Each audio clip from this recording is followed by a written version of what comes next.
Steve's in the heart of Australia to load up Doug Clisher's precious collection of 2 classic trucks and 3 cars, worth a total of $135,000. I mean, what could go wrong with Outback juggling? The first truck on is a 1970 Ford D with a cab that can be tilted forward for easy access to the engine, the first of its kind in Alice Springs. It's got no engine or brakes. Never had so much fun in my life, but we haven't got the load on yet. Did I not tell you it'd be an adventure, mate? Oh, it's an adventure. I just hope that little thing's strong, because I've got no brakes, and if it comes back, I'm going over the top of you. If it goes wrong here, we're in big trouble. So we need to have an element of control.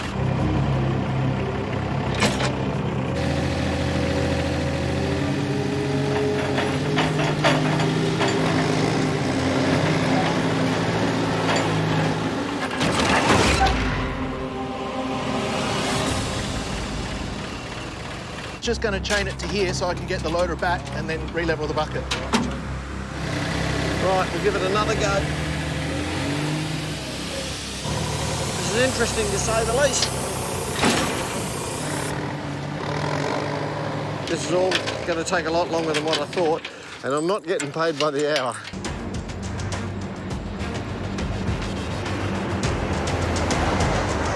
We've come 50 kilometres since I first spotted those clouds, those storms, and yep, we're getting closer to them, and they got that awful rainy look about them. Now, if a big storm like that goes down that Dockaroo road, that will make my life miserable.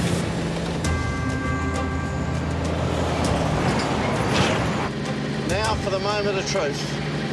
That says open. Chokaruru Road, Yalara to WA border, open. Well, I'm completely in the hands of the authorities that are in charge of the road, and they're telling me it's open. But I'm unhappy to see that bloody thunderstorm in front of me. That frightens the crap out of me.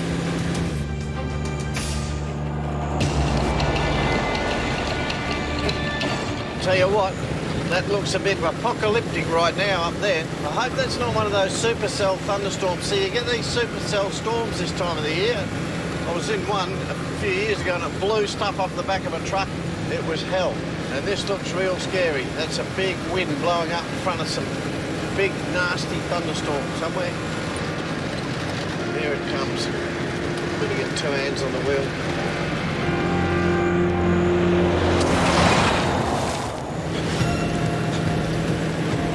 I think my little dog hears the tension in my voice and comes out to see how I'm going.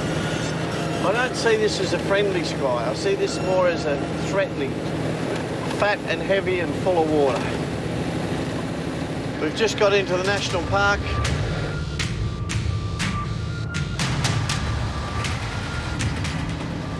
It's getting interesting now. I'm starting to get a bit nervous as to what I'll see on this next sign.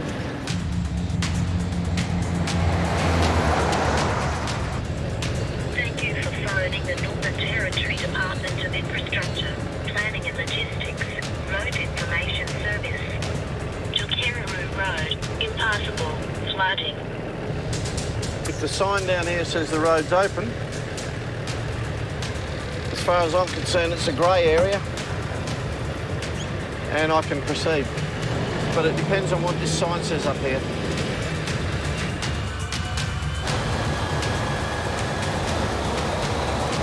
But here we go. Here's my sign. And it looks green to me. And I'm guessing that, yep, she's open. Well, that's all I wanted to see. On one hand, I'm being told it's impassable. On the other hand, I'm being told it's open. At no point in time, even with the impassable message, am I being told that it's closed. And there's a good old rock staring me in the face. My plan is to go out here just past the Olgas. There's a good spot where I can get off the road and call it a day. The Olgas Katajuta, it's got its own look, its own character, different from the rock again, but by God, it's impressive. Katajuta means many heads to the local Anangu people of Central Australia. It's a sacred Aboriginal site, 36 rock domes, ancient reminders of the vast inland sea that once covered this area millions of years ago. Just up here a little bit is where I'll camp, and that will be in the background tonight. That'll be my view in the morning when I get up. But for now, Steve's ready for a well-earned sleep under the majestic Carter Juta. Now I'm going to start cranking her up and get some action happening. You ready, Belle?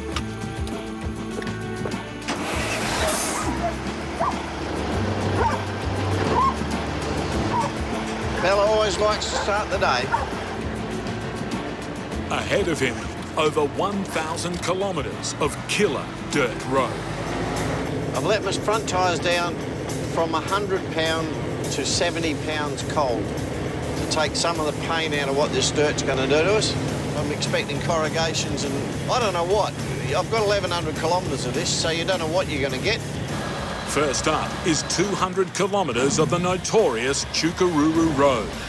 Potholes, muddy bogs, and large hidden sand patches. And Steve's nemesis, corrugations. Plenty of corrugations. Yeah, it's all right, Bella. She knows when I get stressed, she must. Well, she just comes out, gives me a little touch for reassurance.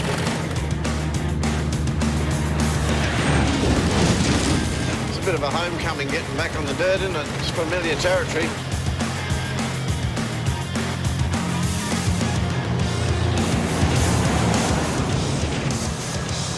It worries me about what's in front of me. I don't want to be too clever. I've had a bit of a cruisy day, but every time I get smart, something comes back to remind me not to do that. You've got to stay totally focused when you're on this stuff. It'd be easy to zone out, but you can't afford to. I'll be shook up by the end of it. But it's the weather that has him really worried. I've got phone range just here. I'll pull up and make some phone calls and see what the road reports are, let the dog out, check my load.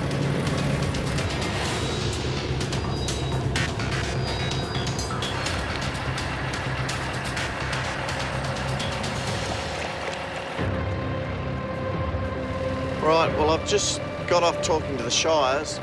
The road from Docker River to Warburton is closed to all traffic. And she's asked me not to travel this road, so I'm under instruction, and they know I'm here, so I can't. I won't. Because the penalty for travelling a closed road is $400 a wheel, and I have 42 wheels on the road. That would be a $16,800 fine. I want to get the bonnet of the truck in some shade somewhere and shut the thing off. Just a nice shady desert oak would be good for a few hours.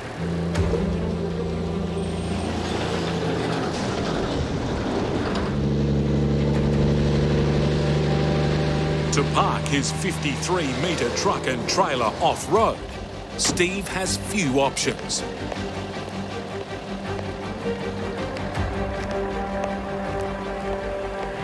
Well, I can turn around in there. So I'll go in there, turn around, find a bit of shade. This looks a whole heap tighter now that I'm in here.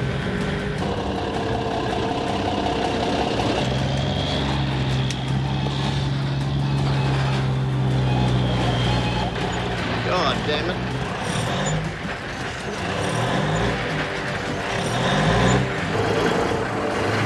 Let's try 'em.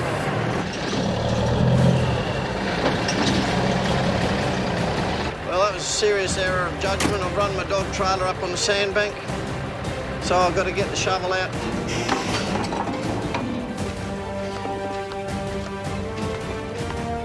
It's frustrating. And I could kick myself up the arse thoroughly for it. All I've got to do here is shovel the wall away from my wheels. I might give that a little bit of a go. See if I can get up here.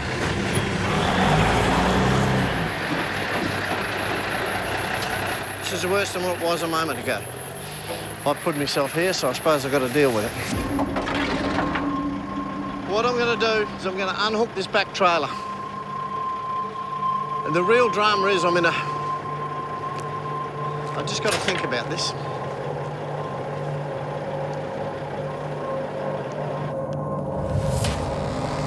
Steve decides to lighten the load, breaking up his 53-metre-long road train, one trailer at a time. I should be able to get myself out of here. Pull the first one out in the street in the bitumen and drop it, come back and get this one.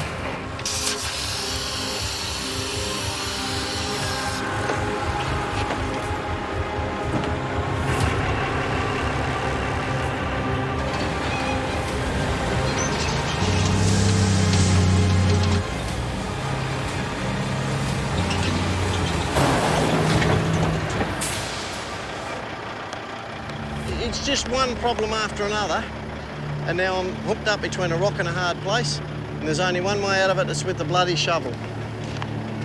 Hello. Has he got any idea how long? No worries, thank you, I'll ring them. Thanks, bye. You know, it is a nonsense, and this is where you want to break the law. Because you're here, you're on the road, you know where the bloody puddles are and you know where it's dry. And you know you can pick your way along it, but that bloody cloud there, that rain's going to come tonight and piss with rain on here, and I know this afternoon I've just traversed what's called an impassable road. I've just travelled it, and it certainly wasn't impassable. But anyway, I better get on with it. I didn't want to feed my fly in, but if I've got to, I will. Make life a bit easier.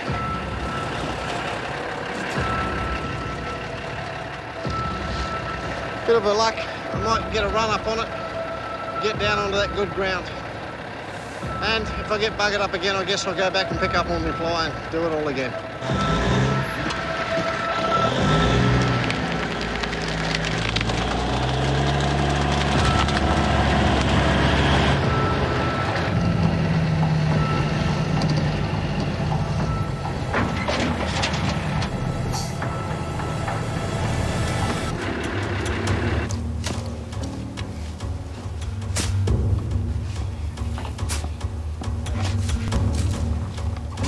I like to think I'm awfully close to, I'm on better ground and I'm starting to get onto a downhill run, and that always helps.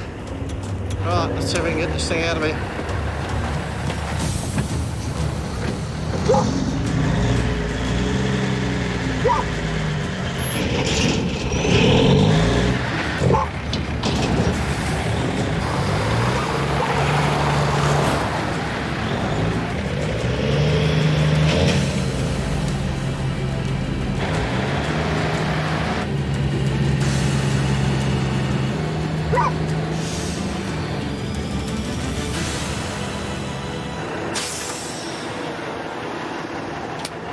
That's half the road train out. The stupid part about it is I've got to go back in there and get the other half. But the other half, I promise you, is going to be a lot easier than this one. They're big wheels for a starter. I'm sick of waiting. I want to try the Shire. See if someone's there.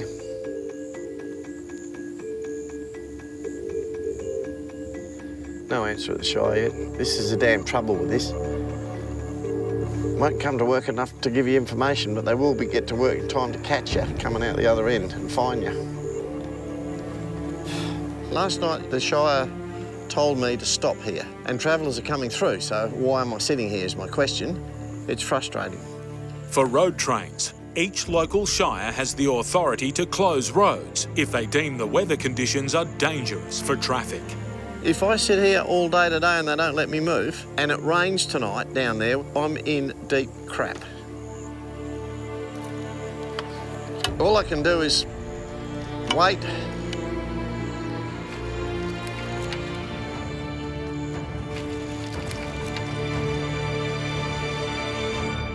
All right, good on you, Matt. Bloody good on you. I'm glad I rang you. Thanks, mate. See you. I've just got off the phone from a mate of mine. I got him to ring the works supervisor in Warburton because I can't get through to the office. Obviously, no one's opening the office. And the works bloke has said that I can proceed. And if I get stuck, well, tough luck, Stevie. Oh, you're getting heavier, Bill. I've got to get cracking before more rain gets on this road. I've got this little window of dry weather that, thank goodness, I'm moving because I need to get this country covered whilst this window of dry weather's here, or I'm bugging. Well, there must have been some big rain here, big rain. I don't like it holding me up, but I do like seeing it laying around out there.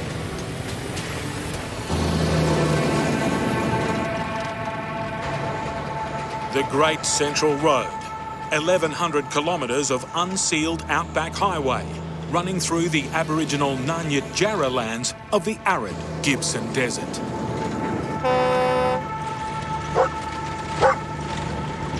Yeah, camels, all their weights up high. They fold back on you and smash the thing up. See all the dead cars come to a sad, lonely death out here. Run out of fuel or run out of water. It's pretty easy to perish out here. With summer temperatures nudging 40 degrees, this road can be a killer.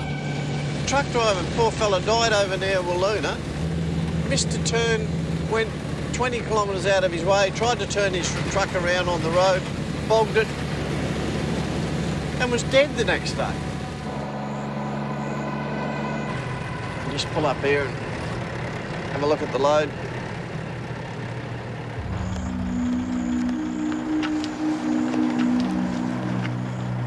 Look at that little bloke. Well, fella, come here. Hey? It's a little thorny devil. He lives on ants, this little bloke. They've survived out here in the desert for millennia.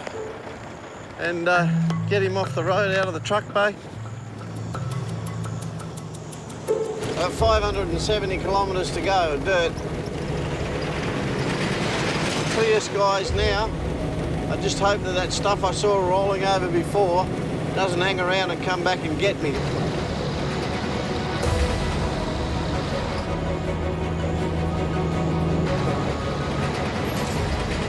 Steve's now on a race to the end. It's the Outback legend versus the weather. Well, it looks like we're all coming together in a hurry. That the cloud's coming towards me and I'm going towards it. It's amazing how quick it can come up. It's going to be a close run thing. Fingers crossed, touch wood, I can pull it off and I'll get out off this road before that starts to rain. Rain on this road means road closure. That's it.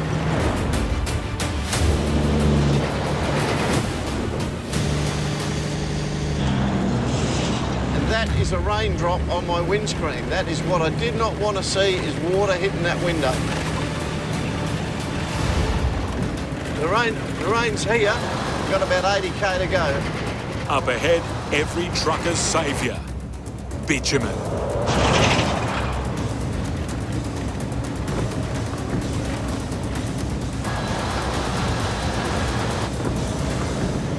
Honestly, I've only just pulled this off by the skin of my teeth. Steve's beaten the desert storm. Just.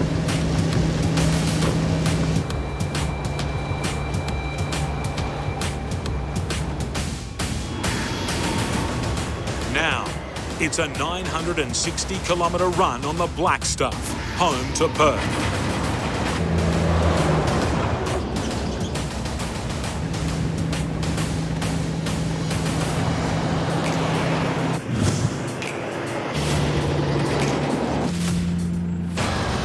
For Steve, it's been an epic journey, halfway across the continent. Just dragged the thing all the way from Alice Springs to here, 2,500 kilometres to go in the door, and it hasn't been without its challenges.